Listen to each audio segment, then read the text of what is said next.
Genesis chapter 30. When Rachel saw that she was not bearing Jacob any children, she became jealous for her sister. So she said to Jacob, "Give me children, or I will die." Jacob became angry with her and said, "Am I in the place of God, who has kept you from having children?" Then she said, "Here is Bilhah, my servant. Sleep with her, so that she can bear children for me, and I too can build a family through her."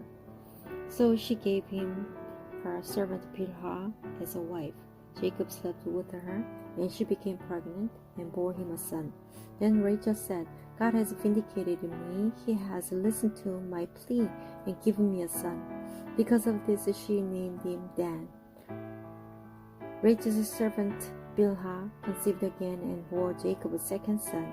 Then Rachel said, "I have had a great struggle with my sister, and I have won." So she named him Naphtali. When Leah saw that she had stopped having children, she took her servant Zilpah and gave her to Jacob as a wife. Leah's servant Zilpah bore Jacob a son. Then Leah said, "What good fortune!" So she named him Gad. Leah's servant Zilpah bore Jacob a second son. Then Leah said, "How happy I am! The women will call me happy." So she named him Asher. During wheat harvest, Reuben went out into the fields and found some mandrake plants, which he brought to his mother Leah. Rachel said to Leah, "Please give me some of your son's mandrakes." But she said to her, "Wasn't it enough that you took away my husband? Will you take my son's mandrakes too?" "Very well," Rachel said. "He can sleep with you tonight in return for your son's mandrakes." So when Jacob came in from the fields that evening, Leah went out to meet him. "You must sleep with me," she said. "I have hired you with my son's mandrakes." So he slept with her that night. God listened to Leah, and she became pregnant and bore Jacob a fifth son. Then Leah said, "God has rewarded me for giving my servant to my husband." So she named him Issachar. Leah conceived again and bore Jacob a sixth son. Then Leah said, "God has presented me with a precious gift.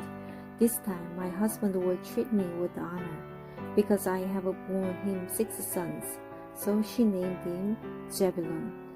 Sometime later she gave birth to a daughter and named her Dinah.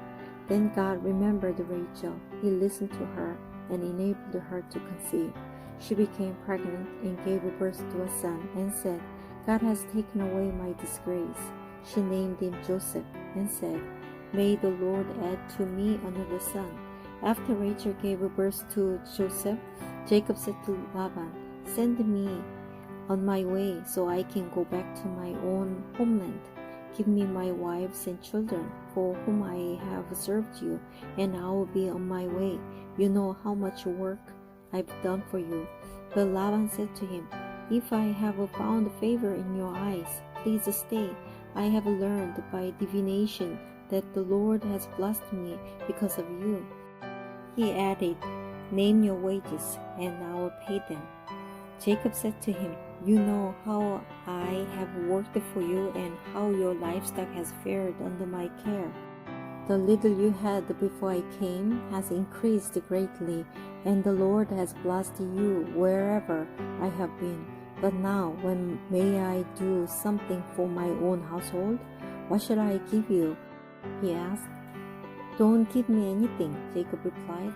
"But if you will do this one thing for me, I will go on tending your flocks and watching over them. Let me go through all your flocks today and remove from them every speckled or spotted sheep, every dark-colored lamb, and every spotted or speckled goat. They will be my wages, and my honesty will testify for me in the future.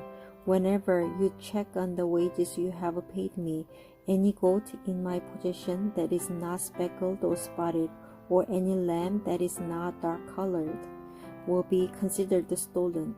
"Agreed," said Laban. "Let it be as you have said."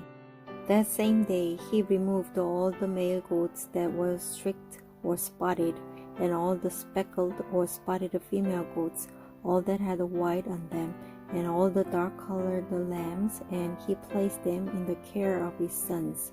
Then he put a 3-day journey between himself and Jacob, while Jacob continued to tend the rest of Laban's flocks.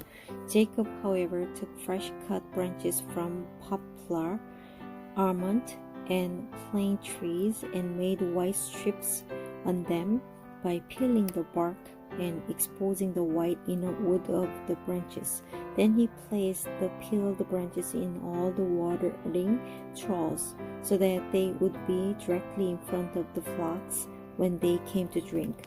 When the flocks were in heat and came to drink, they made it in front of the branches, and they bore young that were streaked or speckled or spotted. Jacob set apart the young of the flock by themselves, but made the rest face the streaked and dark-colored animals that belonged to Laban. Thus he made the separate flocks for himself and did not put them with Laban's animals. Whenever the stronger females were in heat, Jacob would place the branches in the troughs in front of the animals, so they would mate near the branches. But if the animals were weak, he would not place them there. So the weak animals went to Laban, and the strong ones to Jacob. In this way the man grew exceedingly prosperous, and came to own large flocks, and female and male servants, and camels and donkeys.